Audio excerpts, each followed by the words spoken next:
All right, let's talk about that crosshatch value chart. A crosshatch is a technique that we have used before already, and it is value made with intersecting lines. So let's zoom in here and make sure we have that right. So intersecting, I-N-T-E-R-S-E-C-T-I-N-G, lines, L-I-N-E-S. So it's value made with intersecting lines. How you do it is by layering your lines. Layering lines, which means we're going to pile them all on top of each other. If you want your crosshatch to be light, you use less lines. You also use your 2H pencil instead of your 2B or your 6B. If you want them to be dark, you use more lines. Yay! More lines, more pile, and your different pencils. So this will be 2H, this will be 6B, 2B, a little here, and a little there, right? Because we're using all of our pencils for what we need. So let's get started working on that crosshatch. We're going to do the crosshatch chart here. I can zoom in a little bit so that you can see it.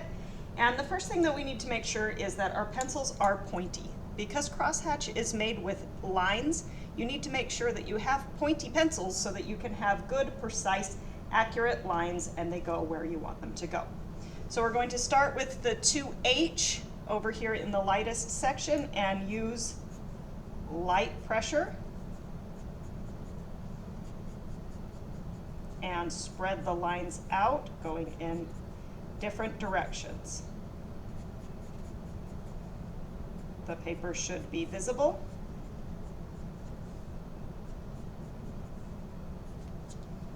And we're just intersecting these and trying not to shove the paper across.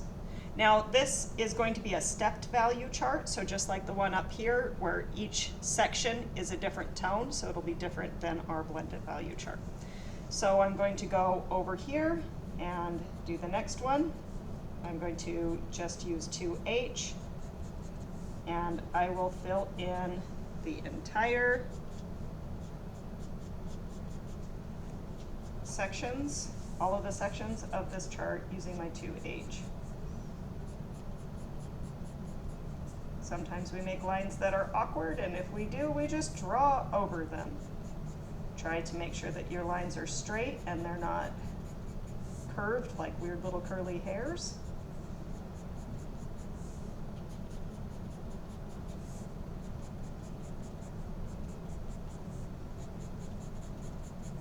And they can definitely overlap, especially as we get into this section.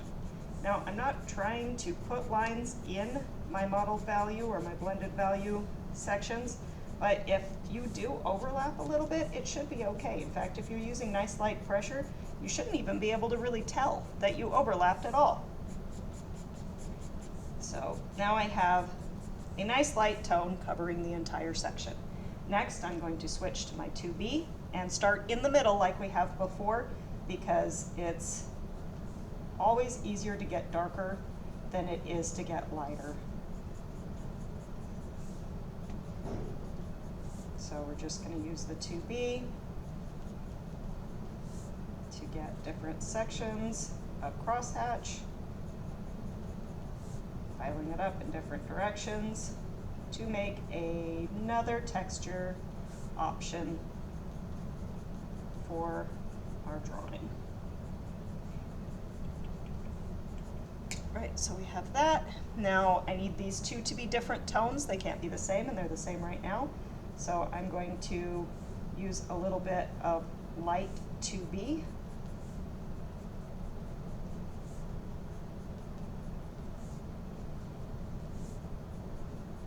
And keep it more spread out than I was doing in my middle section.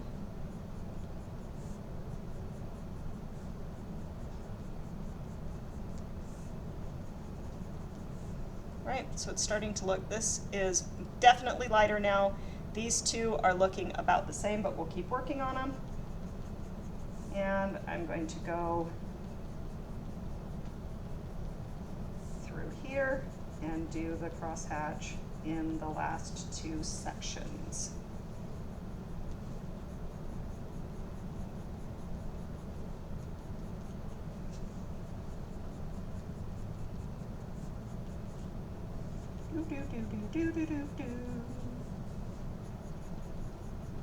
Okay, so that's just 2B piled up on top of itself.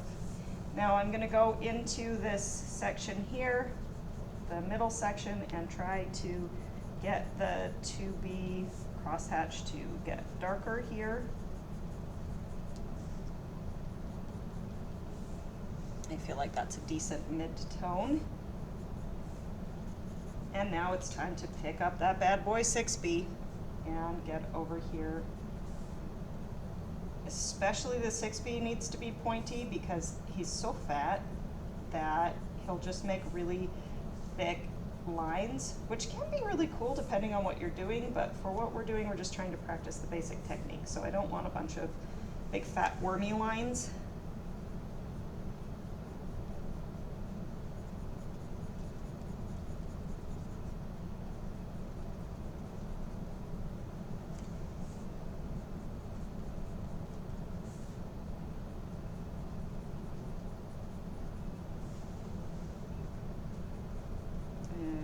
Just going to go a bunch of different directions.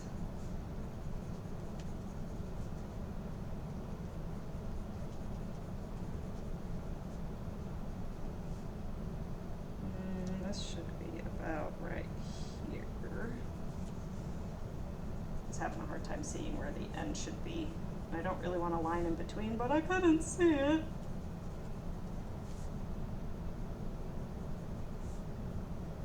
So that's looking fairly dark. All right, and then I'm going to get the 2B and get over here and get this guy more distinctly a different tone. Right, so he looks separate.